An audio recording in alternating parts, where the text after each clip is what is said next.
Oke guys, welcome to eh kok welcome to sih ya intinya ya selamat datang datang walaupun ini sebenarnya bukan upacara penyambutan atau apapun ya, cuman kayak ya saya hanya gabut, saya bosan, saya nggak punya kegiatan. Sebenarnya ada, cuman ya saya mager aja.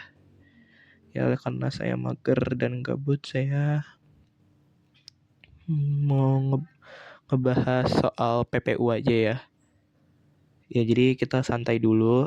Ya kita tidak mau terlalu rumit juga ya PKPM karena ini baru awal tahun, baru 2 hari di tahun 2026 atau mungkin kan nontonnya 3 hari setelah ya atau ya udahlah bodo amat tapi cuman ya ginilah ya maaf agak ngelantur ya soalnya gue jujur agak gimana gitu agak sengklek gitu loh. Ya udahlah tanpa berlama-lama lagi kita langsung bahas aja.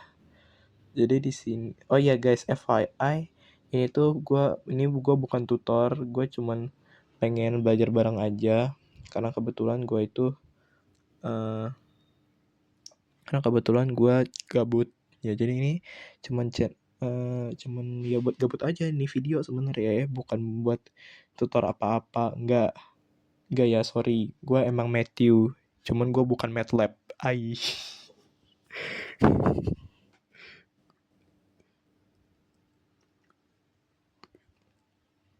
Udah bentar ya, ini kayak gue mau rapiin, cuman gimana ya, pertama kali coy, gue nggak pertama kali sih, cuman kayak baru kemarin gitu loh, kayak awal tahun gue langsung download aplikasi ini.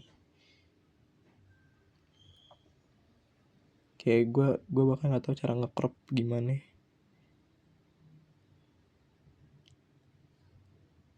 Oke, langsung aja dah ya. Nomor satu itu hubungan kata ponsel sama kata fitur. Ya, ponsel sama fitur. Jadi ini ponsel dan fitur itu lebih apa? Jadi pertama si ponsel. Oke, jadi ini kita bikin dulu ya. Nomor 1.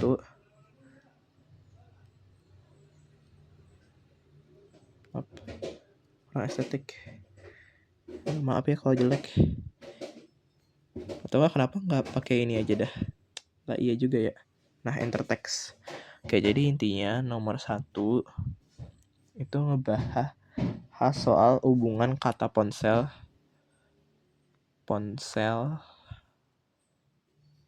ya padanannya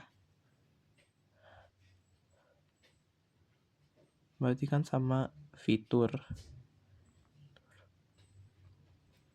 ya kan. Nah, berarti kalau sekolah itu sama apa? Intinya gitu kan sebenarnya. Nah, kan ponsel itu kan kayak alatnya. Nah, ponsel itu kan berarti sini aja deh. Ponsel itu kan berarti alatnya. Iya. Enggak, bukan alatnya, apa ya, lebih ke arah induknya atau garis besarnya gitulah. Ya walaupun sebenarnya kayak gue kurang tepat deh bilang itu induknya, cuman perbaikin aja ya ntar guys di bawah. Tapi kalian ngerti kan maksud gue apa? Ponsel abis itu berarti fitur itu sesuatu yang ada di ponselnya. Berarti kalau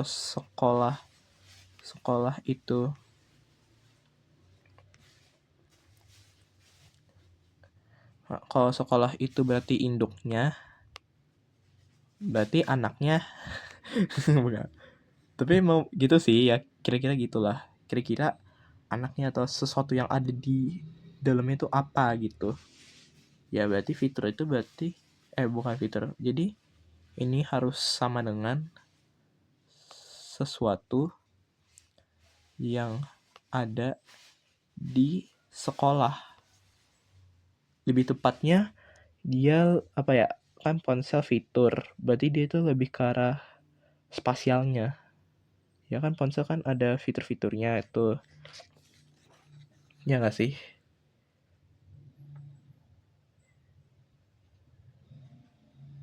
Jadi ini itu hitungannya ada sesuatu yang umumnya. Iya ya guys. Oke maaf. Revisi guys. Jadi di sini tuh ada sifat yang umumnya. Berarti di sini ada yang khususnya. Khusus. Nah kalau ini umum,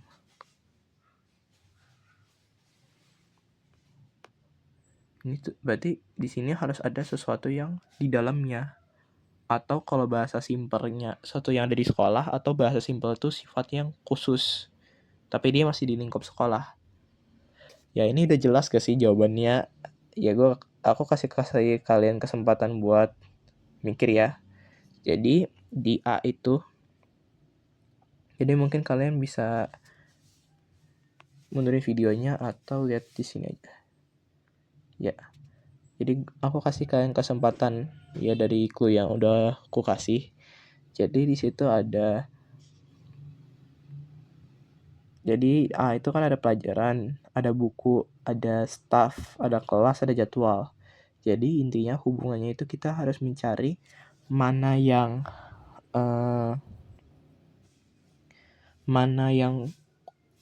umum. Yang umum kan berarti sekolah. Nah berarti khususnya apa nih? Apa nih yang terdapat di dalam sekolah tuh apa? Tuh. Intinya mah ya gitu. Coba guys, apa kalian sudah tahu? Ya kan mungkin kalian bisa pause video ini buat mikir ya. Jadi jawabannya itu adalah, ya betul, kelas. Jadi kalau misalnya ponsel itu yang umum itu adalah fitur apa sih, ponsel itu umum, fiturnya khusus. Berarti kalau sekolahnya itu umum, berarti yang khusus itu kelasnya. Kata kelas. Jadi sekolah yang umum, berarti yang khusus itu kelas. Intinya itu hubungannya itu umum sama khusus gitu. Dan itu nomor 1 masih gampang lah ya.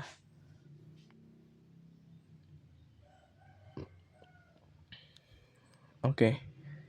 Ini nomor 2. Nomor 2 itu soalnya kata kecepatan sama maknanya dengan kata. Ya intinya ini mah sinonim aja gitu. Sinonimnya kecepatan itu apa? Persamaan kata kecepatan itu apa? Jadi yang A itu ada kemajuan, B itu ketangkasan, C itu kecerdasan, D itu kekencangan. Ya D itu kencang, kekencangan. E itu kelancaran. Nah, guys, ini gampang sih jujur. Tapi kalau kalian mau mikir, pause dulu. Oke, udah. Oke, jadi nomor 2 itu udah jelas, ini obvious, itu kecepatan. Kecepatan itu berarti dia sama aja kayak kekencangan.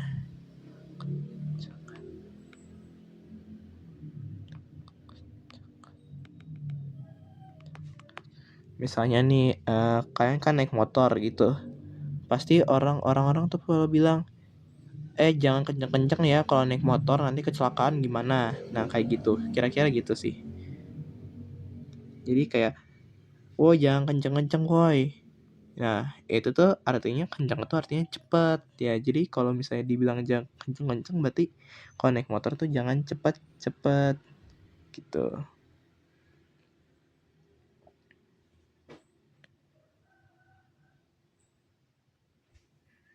Oke, nomor 3. Nomor 3. Oke, kita lanjut tadi. Oke, jadi lanjut nomor 3, kalian bisa baca dulu ya di teks ini. Kalian bisa pause. Maaf ini agak kurang jelas, cuman ya nggak seberpengaruh itu kok. Tenang, ya nggak seberpengaruh soalnya. Nggak seberpengaruh itu ke soalnya. Masih bisa ditebak-tebak lah ya.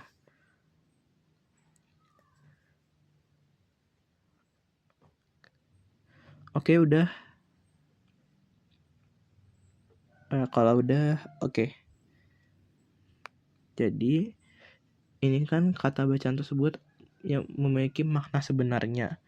Makna sebenarnya itu berarti dia makna yang emang ya sebenarnya ya emang secara literal tuh bener gitu. Oke, kita lihat di nomor satunya. Ya, nomor 1 itu kan di kalimat yang opsi A, melegenda di kalimat 1. Kata ini merupakan satu tokoh pendidikan Indonesia yang melegenda. Gimana ya? Yang namanya legenda itu dia biasanya lebih ke arah kayak cerita yang misalnya kayak legenda Danau Toba gitu. Gitu-gitu. Jadi kayak kurang tepat. Kalau kalimat kedua tuh mendirikan TK Mini. Mendirikan tuh apa ya? Mendirikan tuh kayak ya lu mendiri, kayak lu membangun itu emang seakan-akan dengan tangan lu sendiri. Itu mendirikan. Jadi kayak feel jadi kayak lu kayak tukangnya lah kalau secara literal gitu. Tapi FYI tapi maaf kalau salah ya. Astaga, kenapa sih gua? Oke, kalimat keempat itu ada opsi B tadi ya. B ya yang tadi gue bahas tuh A sama B. Selanjutnya C, mengasuh kalimat 4. Aduh, nah nih. Kalimat 4, ia mengasuh rubrik di majalah anak yang bernama Bocil. Mengasuh itu biasanya anak beneran, bukan cuman rubrik gitu. Ya, itu anak beneran. Mengasuh itu biasanya buat manusia, anak manusia. Jadi kurang tepat. Oke, habis itu menciptakan kalimat 8. Ya. Ia banyak menciptakan lagu-lagu anak seperti cukup make sense sih, karena kalau lagu-lagu walaupun sebenarnya menciptakan itu lebih pasnya di secara teologis gitu, misalnya dari tidak ada jadi ada, cuman karena biasanya di menciptakan itu juga sering dipakai, ya emang pada umumnya itu dipakai buat hal-hal secara yang literal tuh dalam suatu karya. Kayak menciptakan tuh biasanya hasil tuh karya. Kayak Tuhan menciptakan dunia, berarti dunia itu adalah karyanya Tuhan gitu. Oke, tapi keep dulu. Sekarang lihat di nomor 9, yaitu ia telah meraih berbagai penghargaan dan sumbangsihnya dalam dunia pendidikan anak. Meraih itu kita kayak menggapai, mengambil sesuatu. Misalnya gue mau ngambil pensil. Nah, berarti gue sedang ingin meraih pensil gitu. Nah, tapi ini kan karena meraih berbagai penghargaan, kan penghargaan itu kan sesuatu yang abstrak gitu ya sebenarnya. Jadi tidak bisa diraih secara fisik gitu. Itu penghargaan. Jadi kayaknya yang paling make sense itu adalah D ya, menciptakan. Jadi 3 itu D. 3 itu D, menciptakan. Karena lagu memang dicipta, memang merupakan suatu karya yang dicipta. Jadi kalau menciptakan itu berarti menghasilkan suatu karya gitu. Jadi makanya that's why 3 itu benar secara literal. Oke, sekarang nomor 4. Nyamuk Aedes aegypti sebagai vektor TB. Arti istilah vektor. Oke, jadi gue baru searching. Jadi vektor itu kalau di KPBI itu dia artinya kayak semacam perantara gitu.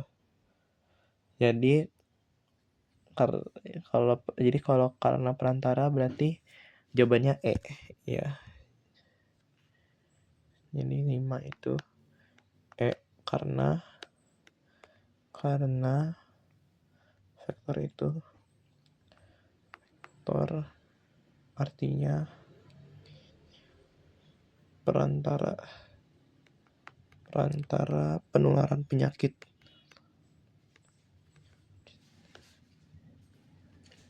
Ya ini gue baru cari sih. Dan ini gue bukan nomor 5, maaf. Ini gimana dah? Di copy dulu. Baru di paste lagi. Maaf guys. Kok Intan sih?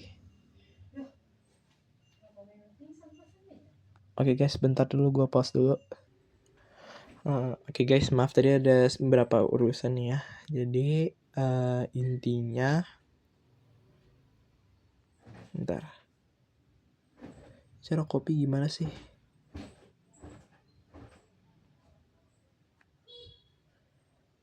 Gimana ya? Sial. Nggak bisa diedit kah? Coba T.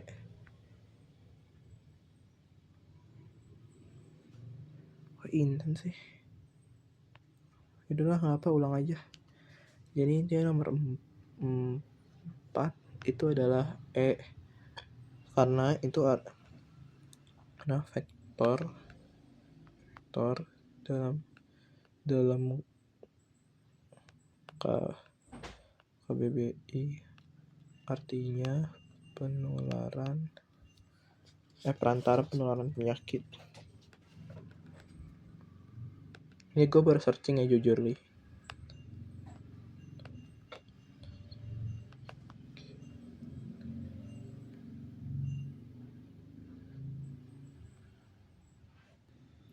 Tapi yang dimaksud di vektor ini tuh maksudnya perantara penularan penyakit yang emang hewan gitu. Jadi kayak nyamuk, tikus, pokoknya apapun hewan yang bisa nyebarin penyakit ya, kelelawar, ular. Jadi COVID. Oke. Menyatakan berikut yang berhubungan dengan zonasi. Ya, zonasi kan kita PPDB ya. Ini kan ngebahas soal sistem zonasi gitu. Jadi teman-teman dalam soal itu gua saranin banget jangan terlalu baca teksnya. Jangan baca teksnya dulu, tapi baca soalnya dulu. Kenapa? Karena ada beberapa soal kayak yang tadi juga nomor 4 ya. Itu sebenarnya kita nggak perlu baca. Kalau misalnya kita baca soalnya aja, terus kita udah ngerti dari soalnya jawabannya apa, ya udah nggak usah dibaca lagi teksnya. Karena dalam UTBK ini gue denger karena gue sendiri belum pernah UTBK of course ya. Kalau ini tuh apa ya, kalau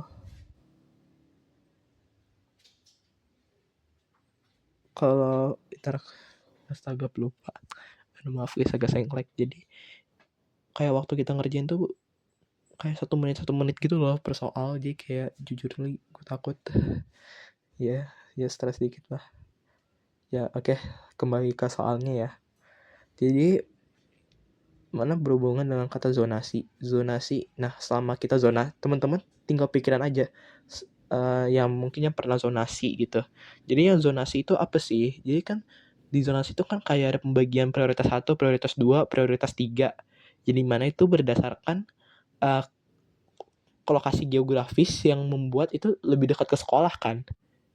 Nah, pembagian kayak prioritas 1, prioritas 2, prioritas 3 itu kan berarti ada suatu pembagian area dong. Berarti jawabannya adalah A. Walaupun sebenarnya C itu bisa, cuman kayaknya kalau C itu kayak terkesannya kayak segregasi gitu loh. lebih ke arah segregasi bukan ke zonasi doang. Jadi gue A sih. Dan juga beberapa soal ya FYI, ini beberapa soal tuh kalau misalnya lebih panjang berarti lebih benar. Ya terkadang opsi yang paling panjang adalah opsi yang paling benar. Jadi kayak di tes pun dah. Biasanya yang paling panjang adalah yang paling benar. Bener. Apa sih?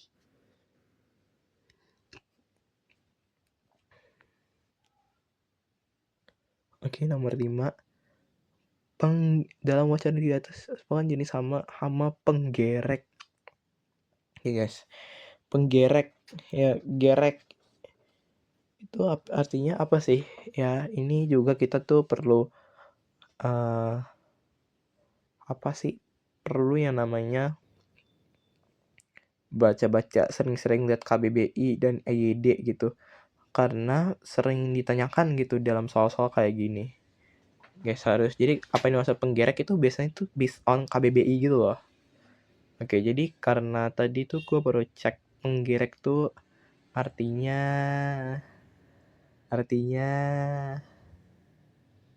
bentar, maaf. Penasaran ya. Gue lupa masukin nomor 5. Ya inti 5A.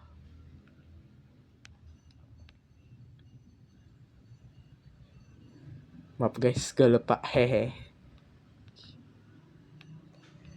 Sangat tidak profesional ya.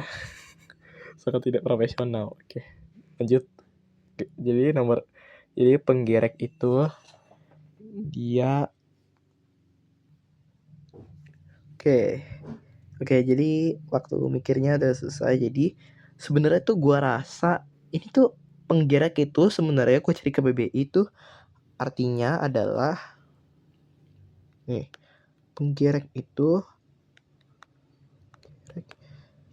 artinya dia pembuat lubang. Bikin lubang. Intinya itu dia bikin lubang. Sedangkan yang lain-lain itu kan tadi ada kayak penggigit. Penggigit tuh berarti ya menggigit. Terus kalau penaikan kan ya dinaikin gitu kan, kata dasarnya kan naik. Pemakannya berarti ya yang makan. Terus pengerat sama pemenggal. Pemenggal kan berarti kepalanya itu ada bagian yang dihilangkan gitu, biasanya kepala. Kalau pengerat tuh berarti dia makan bagian-bagian luarnya doang. Nah, karena apa ya, penggerek, karena ini bahasnya konteks sama ya, jadi sebenarnya D sih. Jadi jawabnya D aja guys. Kenapa? Karena konteksnya itu tentang hama. Ya, jadi walaupun sebenarnya pengerat itu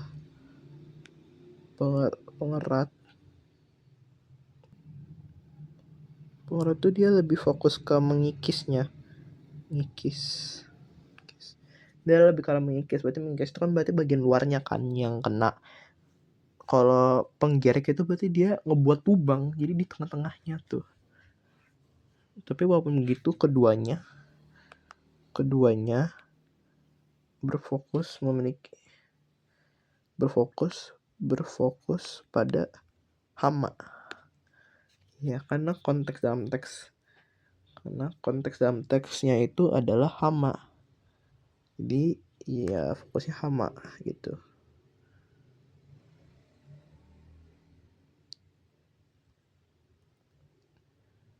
Oke, nomor 7.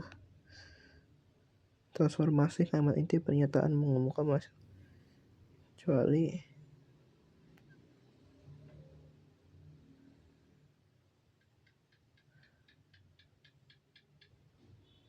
Oke, ini nomor 7. Pernyataan itu menghasilkan kalimat berikut kecuali ingat transformasi itu kan berarti lebih ke arah peralihan ya. Jadi yang namanya mungkin teman-teman bisa jawab dulu bentar ya, maaf gue lupa. Tapi kalau kalian udah bisa ya udahlah. Jadi intinya nomor 7 ya, mengemuka itu kan muncul ke permukaan. Walaupun ini sebenarnya informasinya sama sekali nggak penting. Itu kan seolah kan ada dibilang transformasi ya. Transformasi itu berarti kalimat ini yang emang apa ya? Transformasi itu berarti kalimat yang emang buat memperluas kalimat gitu. Kalimat yang buat memperluas dari intinya.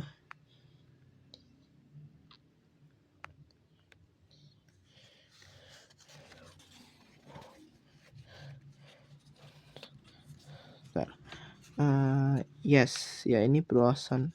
Ya jadi buat memperluas dari intinya. Nah kalau misalnya pernyataan itu mengemuka, sebenarnya kita nggak perlu tahu arti kata mengemuka itu apa, walaupun sebenarnya mengemuka itu kan artinya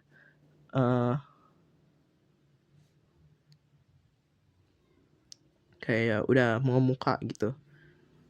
Arti ini kita nggak perlu tahu arti mengemuka itu apa, karena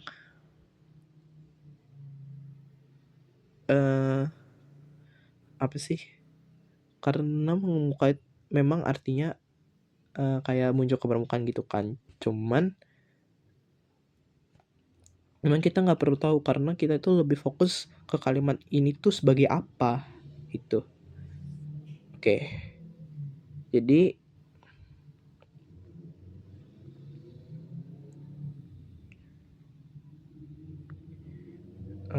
ini karena nggak bisa ditulis di luar.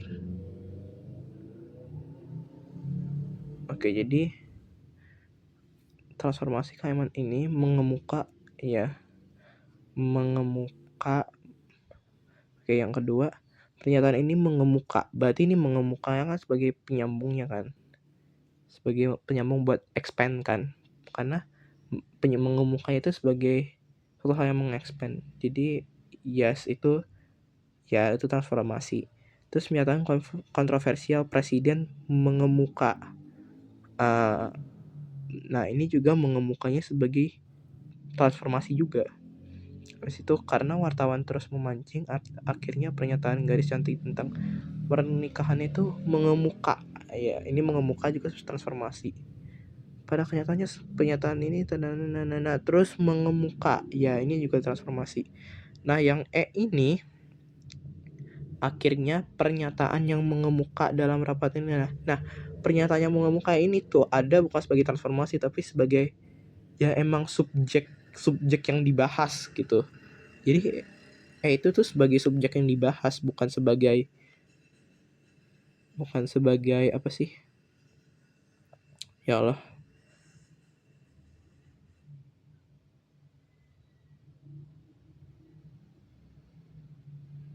Ya.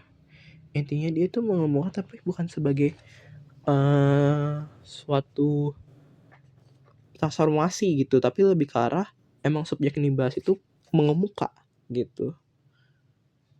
Ya, jadi kenapa jawabannya itu transformasi? Karena kenapa jawabannya itu maksud gua karena mengemuka pada kalimat opsi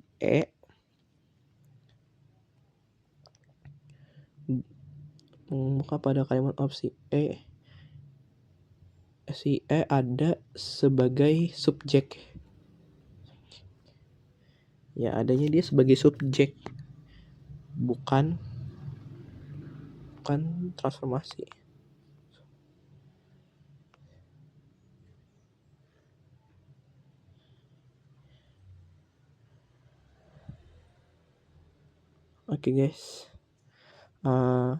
Oke guys, karena ya sudah setengah jam ini ya durasinya, jadi ntar lanjut aja di video selanjutnya. See you soon. Dah. We'll meet again.